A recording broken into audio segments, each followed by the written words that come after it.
Go yard. I got so much motherfucking design on right now. Break it down, bring it back, make it. Assalamualaikum warahmatullahi wabarakatuh.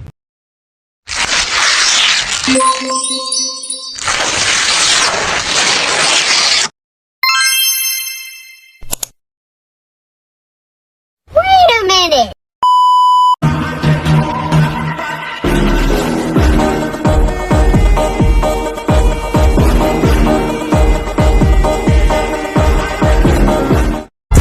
Break it down, bring it back.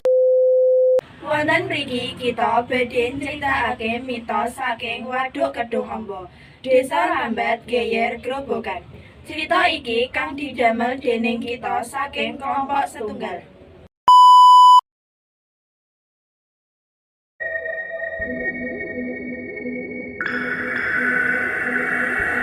Pembangunan Waduk Kedung Amba dilatar belakangi dening rencana pemerintah ning 1985 sing kepengin bangun waduk anyar ning Jawa Tengah.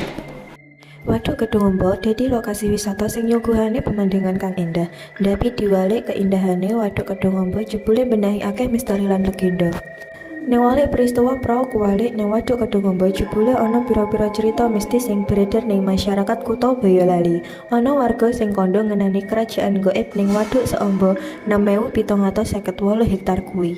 Kerajaan gaib Waduk Kedung Amba dudu hal sing asing ke masyarakat sing manggon ning sekitar waduk.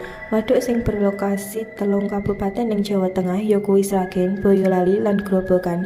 Kuwi konon jarine kerep didadekno panggon pembuangan jin lan makhluk halus liyane. Kerajaan gaib nang Waduk Kedung Amba dipimpin dening siji wong ratu. Kaene dikenal dadi sosok sing njaga adab lan sopan santun. Jebule ana sosok sejen sing jarene sering njaluk tumbal nang Waduk Kedung Amba. Sosok kuwi dikenal dadi buta. Buta nduweni wujud karo rai warna abang lan nganggo klambi kerajaan. Saka cerita sing beredar, buta kuwi kerep njaluk tumbal karo cara nggeret korban ke dasar waduk.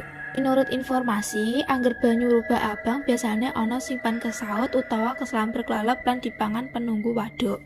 Saliyane kuwi, pengunjung sing duweni niat mesum malah digampangi dening penunggu waduk magaran digampangi jebule makhluk lembut waduk kuwi malah pan meloni oknum mesum. Nganti teka ning omah malah rezekipun pan duwe pengaruh utawa kehambat soale tekanipun makhluk lembut tersebut. Ya kuwi sing pan gawe suasana omah lingkungan sekitar dadi panas lan ora kepenak. Pirang-pirang macem kedadenan nang jaba nalar pun kedaden.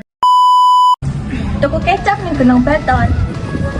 Gunung Batur krasa medeni. Cekal semanten kita matur. Nyuwun ngapura menawa dukane. Sekian saking kita. Wassalamualaikum